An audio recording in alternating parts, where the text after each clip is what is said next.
Hello everyone, Tickless academy of maths YouTube channel में आप सभी का स्वागत है। आज के वीडियो में इंटीग्रल कैलकुलस ये यूनिट को हम आगे बढ़ाएंगे और आज हम इसमें गामा फंक्शन ये टॉपिक का एक प्रॉब्लम सॉल्व करेंगे और ये आज इंटीग्रल कैलकुलस का 11th लेक्चर है। वैसे इसके पहले के लेक्चर्स में भी हमने इसके काफी सारे प्रॉब्लम सॉल्व किए थे, उसी के साथ साथ मैथमेटिक्स के कुछ दूसरे टॉपिक्स भी कवर किए थे। तो इसके पहले के सभी प्रॉब्लम्स और सभी टॉपिक स्टडी करने के लिए आज के वीडियो के डिस्क्रिप्शन में जाइए, वहां पे आपको इसके पहले के सभी टॉपिक्स के प्लेलिस्ट का लिंक मिल जाएगा। वो लिंक पे क्लिक करके आप आसानी से इसके पहले के सभी वीडियोस देख सकते हैं। तो चलिए आज का लेक्चर स्टार्ट करते हैं। आज हमें इंटीग्रल कैलकुलस यूनिट में गामा फंक्शन का एक प्रॉब्लम सॉल्व करना है। तो देखिए, जो प्रॉब्लम आज हमें सॉल्व करना है वो आपके सामने है। क्वेश्चन में क्या लिखा है हम पढ़ेंगे। यहां लिखा है इवेल्युएट इंटीग्रल 0 to 1 ब्रैकेट में लिखा है x log x cube dx। तो चलो हम ये प्रॉब्लम सॉल्व करेंगे और ये प्रॉब्लम सॉल्व करने का टेक्निक बिल्कुल वैसा ही रहेगा जो हमने इसके पहले के सभी प्रॉब्लम्स में यूज किए थे। इट मींस सबसे पहले हम ये इंटीग्रल को गामा फंक्शन के स्टैंडर्ड फॉर्म में कन्वर्ट करेंगे, देन वहां पे गामा फंक्शन का डेफिनेशन अप्लाई करके इसका वैल्यू फाइंड आउट करेंगे। गामा फंक्शन का डेफिनेशन क्या था, देखो इसके पहले के हर प्रॉब्लम में हमने उसको यूज किए हैं। गामा फंक्शन का स्टैंडर्ड डेफिनेशन दैट इज ये देखिए, gamma function of n equals to integral 0 to infinity e to the power minus x into x to the power n minus 1 into dx। ये है gamma function का definition. आपको क्या करना है, given integral को ये इंटीग्रल के फॉर्म में कन्वर्ट करना है। अगर ये इंटीग्रल के फॉर्म में कन्वर्ट हो गया तो हम आसानी से हम उसका गामा फंक्शन लिख सकते हैं। तो देखिए, ये जो गिवन इंटीग्रल है, ये गिवन इंटीग्रल एट प्रेजेंट ये फॉर्म में है क्या, नहीं है, तो हमें वो फॉर्म में कन्वर्ट करना पड़ेगा। तो चलो हम यहाँ पे कन्वर्ट करना शुरू करते हैं। सबसे पहले ये गिवन इंटीग्रल को हम यहाँ पे ले लेंगे, i equals to integral 0 to 1 x log of x उसका क्यूब और dx। देखिए, गिवन इंटीग्रल को हमने एज आई यहां पे ले लिए, तो ये हम कंसीडर कर रहे हैं, यहां पे ऐसा मेंशन करेंगे, let i equals to integral, ये जो गिवन इंटीग्रल है वो हमने एज आई ले लिए। अब हमें ये इंटीग्रल को ये इंटीग्रल के फॉर्म में कन्वर्ट करना है। तो कन्वर्ट करते समय अगर आप प्रॉपर्ली चेक करेंगे, यहां पे एक्सपोनेंशियल है और x to the power n minus 1 है। यहां कहीं पे भी एक्सपोनेंशियल नहीं है, तो हमें यहां पे एक्सपोनेंशियल ले आना पड़ेगा। अगर यहां पे एक्सपोनेंशियल लेके आना है तो सबसे पहले एक काम करेंगे, ये जो log x है, log x के जगह कुछ पुट करेंगे। तो देखो, हम यहां पे log x के जगह क्या पुट करेंगे, पुट, हम क्या करेंगे, put log x equals to, यहां पे कोई दूसरा वेरिएबल ले लेंगे, जैसा t ले लो या z ले लो, तो हम यहां पे z ले लेंगे। देखिए, log x की जगह हमने यहां पे z ले लिए और अब हम ये log को इधर शिफ्ट करेंगे तो वो एक्सपोनेंशियल बन जाएगा। तो ये होगा x equals to e to the power z। लेकिन अगर आप प्रॉपर्ली चेक करेंगे, यहां e to the power minus x है, इट मींस जो उसका पावर है वो माइनस में है, माइनस x है। यहां पे एक्सपोनेंशियल तो आ रहा है लेकिन यहां पे माइनस के फॉर्म में नहीं आ रहा है, तो माइनस के फॉर्म में ले आने के लिए हम क्या करेंगे, यहां पे पुट करते समय log x के जगह हम z नहीं, log x के जगह माइनस z ऐसा पुट करेंगे। ऐसा करने से क्या होगा कि अब आप log को उधर शिफ्ट करेंगे तो ये होगा that is exponential e to the power minus z। ये देखिए, तो फाइनली ये x का वैल्यू हमें यहां पे मिल रहा है, x का value that is x equals to e to the power minus z। और अगर आप इसको डिफरेंशिएट करेंगे तो डिफरेंशिएट करने से यहां पे x का डिफरेंशिएशन dx हो गया equals to e to the power minus z का हो गया e to the power minus z into minus, यहां पे तो देखो माइनस हमने सामने लिख दिए और z का डिफरेंशिएशन हो गया dz।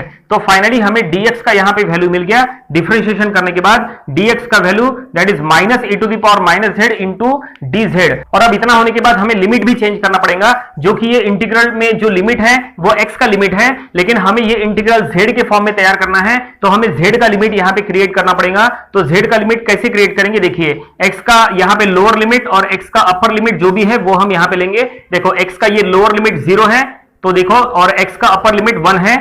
तो चलो देखते हैं ये दोनों लिमिट के लिए z का लिमिट क्या यहां पे बनता है, और z का लिमिट एक बार बन गया फिर हम यहां पे रिप्लेसमेंट करेंगे।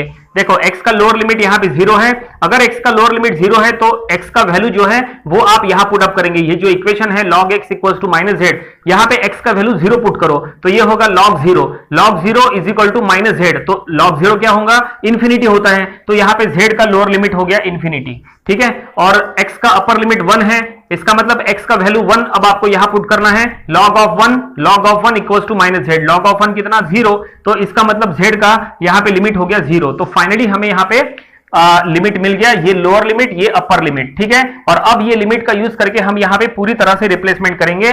तो देखो, हम यहां पे लिखेंगे therefore i equals to integral, अब देखो ये पूरा integral in the form of x था, लेकिन अब हमें पूरा integral in the form of z करना है। तो सबसे पहले लिमिट लिखो, ये लोअर लिमिट है, ये अपर लिमिट है, तो लोअर लिमिट इंफिनिटी और अपर लिमिट 0, और अब x log x उसका क्यूब है। देखो x का वैल्यू क्या है, x का वैल्यू है e to the power minus z, ठीक है। x का वैल्यू हमने e to the power minus z लिखे और log x की जगह हमें क्या पुट करना है, log x की जगह यहां पे z पुट करना है, तो हम log x की जगह सॉरी माइनस z पुट करना है, तो हम लिखेंगे माइनस z।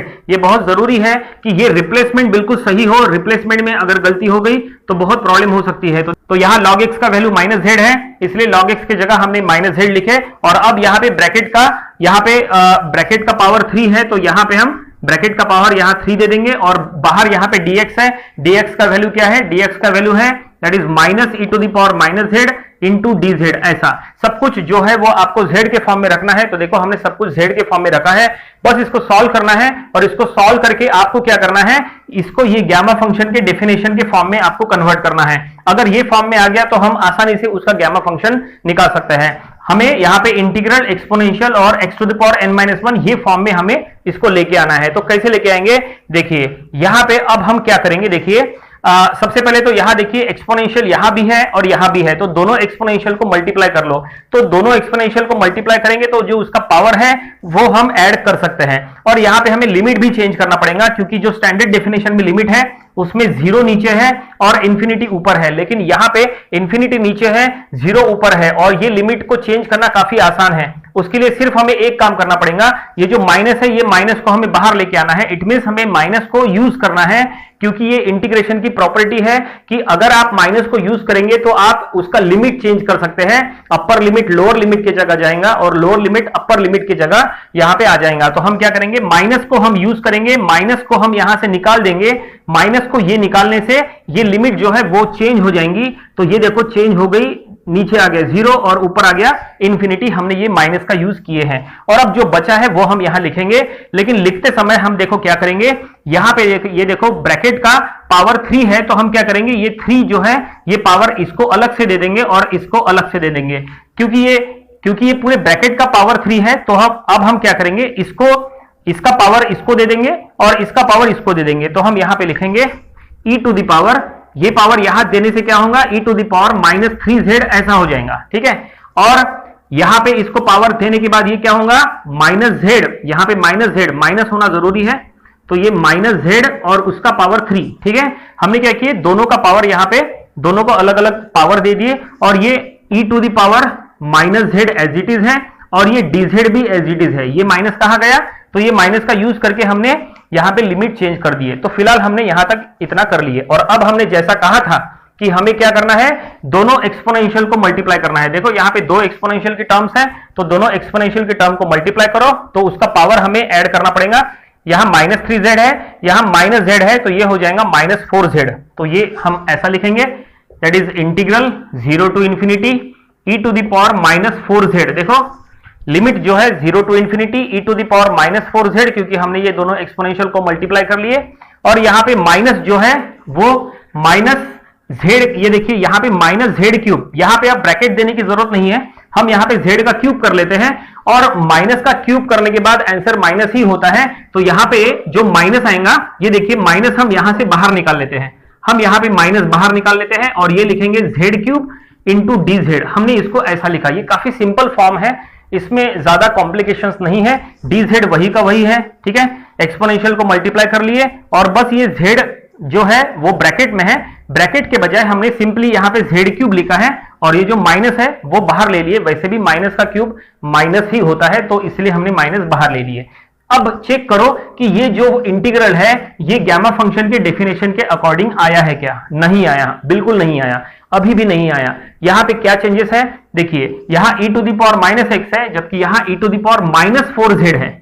यहां पे e to the power minus z होता तो बात समझ में आती है, लेकिन e to the power minus 4z है, इट मींस ये फॉर्म में अभी भी नहीं आया। और यहां पे x to the power n-1 है, यहां पे z टू द पावर 3 है, अभी भी वो फॉर्म में नहीं आया। तो हमें ये फॉर्म में लाने के लिए एक और रिप्लेसमेंट हमें करना पड़ेगा। तो देखो हम यहाँ पे रिप्लेसमेंट कैसे करेंगे, काफी आसान है। हम यहाँ पे कुछ पुट करेंगे, ये जो 4z है, ये 4z के जगह हम यहाँ पे कोई दूसरा वेरिएबल ले लेंगे। जैसा यहाँ पे z लिए थे तो आप दूसरा वेरिएबल ले लो, जैसा t। तो हम यहाँ पे 4z के जगह पुट 4z इक्वल्स टू हम यहाँ t ले लेंगे, ठीक है। 4z के जगह t ले लेंगे। अगर 4z की जगह t है तो z का वैल्यू क्या होगा, z का वैल्यू हो जाएगा t/4, ठीक है। यहाँ पे 4z is equal to T है, तो z का वैल्यू हो गया दैट इज t/4। ओके, क्योंकि हमने 4 से इधर डिवाइड करा दिया t/4। और अब इसको अगर आप डिफरेंशिएट करेंगे तो यहां z का डिफरेंशिएशन हो गया dz और t का डिफरेंशिएशन यहां पे dt, और जो डिवाइड बाय 4 है ये हम यहां बाहर निकाल सकते हैं। तो यहां पे हमने इस तरह से डिफरेंशिएट कर लिए। तो ये देखिए, ये डिफरेंशिएशन काफी आसान है।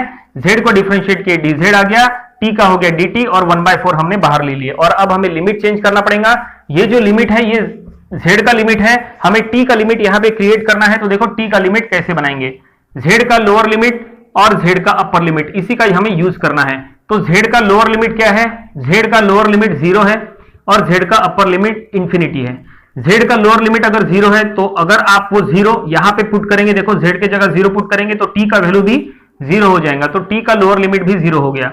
और z का अपर लिमिट इंफिनिटी है, वो अगर आप यहां z के जगह पुट करेंगे तो यहां पे इंफिनिटी आ गया, तो t का वैल्यू भी इंफिनिटी हो गया, तो यहां पे t का अपर लिमिट भी इंफिनिटी। इसका मतलब यह है कि यहां पे लोअर लिमिट और अपर लिमिट बिल्कुल सेम टू सेम है।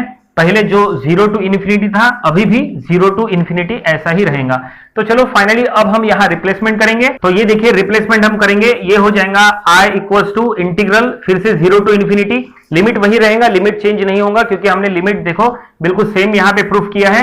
अब e to the power -4z है तो ये हो जाएगा e to the power -t, ठीक है, e to the power -t, क्योंकि 4z के जगह हमें t पुट करना है। तो देखो यहां पे e to the power -t हो गया। z क्यूब है तो z की वैल्यू क्या है t/4, तो ये होगा z क्यूब माने t/4 का क्यूब। इस तरह से देखो z की वैल्यू हमने यहां पुट किए, ठीक है, z की वैल्यू यहां पुट करने के बाद z क्यूब है तो t/4 क्यूब, और यहां पे dz है तो dz माने क्या होता है 1/4 इंटू dt, तो हम लिखेंगे 1/4 इंटू dt। अभी जो हमने यहाँ डेफिनेशन लिखे थे गामा फंक्शन की, इसी को हमने यहाँ पे लिख के रखा है ताकि हमें उसको कंपेयर करने में आसानी हो। तो देखो अभी भी यहाँ पे रिप्लेसमेंट करने के बाद ये फॉर्म में आया है क्या, देखो पूरी तरह से आया नहीं है, हमें थोड़ा सा इसको सेट करना पड़ेगा। तो यहाँ पे सबसे पहले क्या करेंगे, देखो यहाँ पे जो कांस्टेंट टर्म है उसको हम बाहर ले लेंगे। कांस्टेंट टर्म को बाहर लेना है, इसका मतलब क्या करना है, देखो 1/4 कांस्टेंट है, इसको बाहर ले लो, और यहाँ पे भी 1/4 बाहर ले लो। लेकिन ये 1/4 को बाहर लेते समय एक बात का ध्यान रखो कि यहाँ 1/4 उसका होल क्यूब है, तो आपको क्यूब के साथ बाहर लेना पड़ेगा। तो ये होगा दैट इज 1/4 क्यूब इंटू 4, ठीक है। यहाँ पे यहाँ पे देखो डिनोमिनेटर में 2 4 आ गए, ये वाला जो 4 है, ये जो 4 है वो ये है, ठीक है, जो बाहर आया। और यहाँ पे 1/4 क्यूब बाहर आया, तो ये 4 क्यूब अलग है, ठीक है। और अब यहाँ पे इंटीग्रल के अंदर में जो बचा है वो हम लिखेंगे इंटीग्रल 0 टू इंफिनिटी, ये एज इट इज है। Then e to the power -t, ये भी एज इट इज है। देन यहाँ पे t क्यूब, ये भी एज इट इज रखो, और अब dt, ये भी एज इट इज रखो। तो फिलहाल देखो हमने सिर्फ कांस्टेंट टर्म को बाहर निकाल लिए, और अब देखो ये गामा फंक्शन के डेफिनेशन के अकॉर्डिंग यहाँ पे इंटीग्रल मैच कर रहा है क्या, अभी भी मैच नहीं कर रहा है, सिर्फ एक जगह मैच नहीं कर रहा है। कौन सी जगह, यहां देखो x to the power n-1 है, जबकि यहां पे t to the power cube है, इसका मतलब t का पावर 3 है। तो हमें इसको n-1 के फॉर्म में सेट करना है, और इसको n-1 के फॉर्म में सेट करना काफी आसान है। चलो हम यहां पे करेंगे, ये 1 डिवाइडेड बाय 4 क्यूब इंटू 4 आप कैलकुलेटर में सॉल्व कर सकते हैं। तो हम सॉल्व करेंगे 4 क्यूब यहां पे इंटू 4, तो ये हो गया है 256, तो ये हो गया 256, और यहां इंटीग्रल 0 टू इंफिनिटी, देन ये हो गया e to the power -t into t to the power 3 है, इसका मतलब ये हो गया 4 - 1 इंटू dt। और अब फाइनली आप चेक करो कि ये जो अब आपने गिवन इंटीग्रल, ये जो आपने इंटीग्रल बनाया है, ये इंटीग्रल गामा फंक्शन के डेफिनेशन से मैच करता है क्या, बिल्कुल मैच करता है, 100% पूरी तरह से मैच करता है। ये integral in the form of x है, ये integral in the form of t है। यहां पे इंटीग्रल 0 टू इंफिनिटी यहां पे भी है, e to the power -x, यहां e to the power -t, x to the power n-1, t to the power n-1, और यहाँ पे dx और यहाँ पे dt, ठीक है। और यहाँ पे n की वैल्यू क्या है, देखिए x to the power n-1 में n की वैल्यू क्या है, n की वैल्यू यहाँ 4 है। n की वैल्यू हमें क्यों चेक करना है, क्योंकि उसी का गामा फंक्शन हमें करना है। तो यहाँ पे n की वैल्यू 4 है, इसका मतलब अब ये पूरे इंटीग्रल के जगह हम गामा फंक्शन ऑफ 4 ऐसा लिख सकते हैं। तो चलो ये पूरे इंटीग्रल की जगह गामा फंक्शन ऑफ 4 लिखेंगे। तो आगे का कैलकुलेशन हम यहाँ पे करेंगे, तो ये होगा 1/256, ये तो एज इट इज रहेगा, ठीक है, 1/256 एज इट इज है। और ये पूरे इंटीग्रल के जगह आ गया गामा फंक्शन ऑफ 4, ठीक है। By the definition of integral calculus. ठीक है, यहां पे हम ऐसा मेंशन भी कर सकते हैं बाय डेफिनेशन। तो गैमा फंक्शन का डेफिनेशन फाइनली हमने यहां अप्लाई कर लिए। आपको लग रहा होगा कि अब ये प्रॉब्लम कंप्लीट हो गया, लेकिन यहां पे कहीं गलती हो रही है क्या, वो आप चेक करो, क्योंकि एग्जाम में भी जब आप सॉल्व करते हैं तो गलती नहीं होना चाहिए। एक गलती की वजह से आपके मार्क्स 0 हो सकते हैं। तो गलती देखो कहां पे हो रही है, यहां पे ये जो इंटीग्रल है, ये इंटीग्रल में जब हमने रिप्लेसमेंट किए तो सब कुछ ठीक है, सिर्फ ये जो इंटीग्रल के सामने जो बाहर माइनस है, वो माइनस को हमने यहां मेंशन नहीं किए। तो ये देखो माइनस को मेंशन करना पड़ेगा, यहां पे हम हर जगह अब माइनस को मेंशन करेंगे। देखिए एग्जाम में भी ऐसी गलती हो सकती है, सॉल्व करते करते नंबर ऑफ स्टूडेंट्स इतना खो जाते हैं कि छोटी मोटी गलती जो है उनसे हो जाती है। गलती नहीं होना चाहिए, इसलिए आपको सॉल्व करते समय स्टेप्स को बार बार चेक करना है कि जो आप रिप्लेसमेंट कर रहे हैं हर जगह प्लस माइनस सही तरह से लिख रहे हैं कि नहीं, और प्रॉपर्ली रिप्लेसमेंट होना चाहिए। तो ये देखो हर जगह हमने यहां माइनस यहां लिख दिए और यही माइनस यहां आएगा, और अब यहां पे डेफिनेशन के अकॉर्डिंग हमने यहां तक ला लिए हैं। और अब क्या हम इसको और सॉल्व कर सकते हैं? बिल्कुल हम इसको सॉल्व कर सकते हैं। कैसे सॉल्व करेंगे? ये कंप्लीट नहीं हुआ। आपको लग रहा होगा कि गैमा फंक्शन का डेफिनेशन के अकॉर्डिंग हमने वहां गैमा फंक्शन ऑफ 4 लिख दिए, इसका मतलब कंप्लीट हो गया? नहीं, अब हमें क्या करना है, तो ये गैमा फंक्शन ऑफ 4 का वैल्यू अब हमें यहां पुट करना है। गैमा फंक्शन ऑफ 4 क्या होता है? तो वो होता है 3 फैक्टोरियल। कैसे? तो उसके लिए गैमा फंक्शन का फार्मूला पता होना चाहिए। फार्मूला हमने आपको इसके पहले फार्मूलेस के टाइम बताए थे, जब हमने इंटीग्रल कैलकुलस के सभी फार्मूलेस बताए थे स्टार्टिंग में, उसके टाइम हमने बताए थे। देखो फार्मूला हम यहां पे लिख के देते हैं आपको। फार्मूला ऐसा था कि that is gamma function of n+1 हमेशा n फैक्टोरियल होता है। ये गैमा फंक्शन का स्टैंडर्ड फार्मूला है। अगर ये फार्मूला पता है तो आप यहां पे अब आसानी से सॉल्व कर सकते हैं। ये फार्मूले का हम यूज करेंगे, gamma function of n+1 n factorial. तो यहां पे यूज कैसे करेंगे? देखिए यहां लिखा है गैमा फंक्शन ऑफ 4, तो गैमा फंक्शन ऑफ 4 को गैमा फंक्शन ऑफ 3+1 ऐसा लिखेंगे। तो ये होगा -1/256, और गैमा फंक्शन ऑफ 4 को हम गैमा फंक्शन ऑफ 3+1 ऐसा लिखेंगे, क्योंकि हमें गैमा फंक्शन ऑफ n+1 का फॉर्मूला यहां यूज करना है। तो अब इसके अकॉर्डिंग n फैक्टोरियल होता है, तो यहां 3 फैक्टोरियल हो जाएगा, क्योंकि ये n+1 के फॉर्म में है। तो ये -1/256 इनटू अब ये हो जाएगा कितना, 3 फैक्टोरियल। और 3 फैक्टोरियल माने क्या होता है? 3 फैक्टोरियल माने 6 होता है, माने 1 × 2 × 3, तो वही हमें करना है। तो न्यूमरेटर में होगा -1 × 2 × 3 डिवाइडेड बाय 256। 256 को डिवाइड करो, 256 से अगर आप 2 से डिवाइड करेंगे तो वो हो जाएगा 128। तो यहां पे क्या बचेगा? तो यहां पे बचेगा -3/128। तो फाइनली हमने यहां तक उसको एक्सटेंड कर लिए। अब ये और सॉल्व नहीं हो सकता, क्योंकि 128 को आप 3 से डिवाइड कर नहीं सकते। फिलहाल ये फ्रैक्शन ऐसा ही रखो। तो फाइनली प्रॉब्लम यहीं पे कंप्लीट हो गया। क्वेश्चन में एक इंटीग्रल दिया था, उसका वैल्यू हमें इवेल्युएट करना था, फाइंड आउट करना था, तो उसका वैल्यू हमने फाइंड आउट कर लिए, -3/128। उम्मीद करते हैं कि ये पूरा प्रॉब्लम आपको समझ में आया होगा। काफी इंपॉर्टेंट प्रॉब्लम है, नंबर ऑफ टाइम्स अभी तक एग्जाम में आ चुका है। तो ये था इंटीग्रल कैलकुलस का आज का लेक्चर नंबर 11। इसके पहले के लेक्चर्स में भी हमने इसके काफी सारे प्रॉब्लम सॉल्व किए थे, वो भी आपको स्टडी कर लेना चाहिए। और इसके आने वाले वीडियोस में इसके और भी नंबर ऑफ प्रॉब्लम्स कवर करेंगे, ताकि इसकी अच्छी खासी प्रैक्टिस हो जाए। इसके पहले के सभी वीडियोस देखने के लिए आज के वीडियो के डिस्क्रिप्शन में जाइए, वहां पे आपको इसके पहले के सभी टॉपिक्स के प्लेलिस्ट का लिंक मिल जाएगा। वो लिंक पे क्लिक करके आप आसानी से इसके पहले के सभी वीडियोस देख सकते हैं। आपको अगर आज का वीडियो पसंद आया है तो आप इसे लाइक करिए, अपने फ्रेंड्स से जिनको इसकी जरूरत है आप उनके साथ इसको शेयर करिए। कुछ डाउट्स है तो आप हमें कमेंट सेक्शन में पूछ सकते हैं। और आपने अगर अभी भी हमारा चैनल सब्सक्राइब नहीं किया है तो आप इसे सब्सक्राइब करिए, ताकि इसी तरह के यूजफुल वीडियोस आपको हमेशा मिलते रहें। तो मिलते हैं नेक्स्ट वीडियो में। Thank you very much.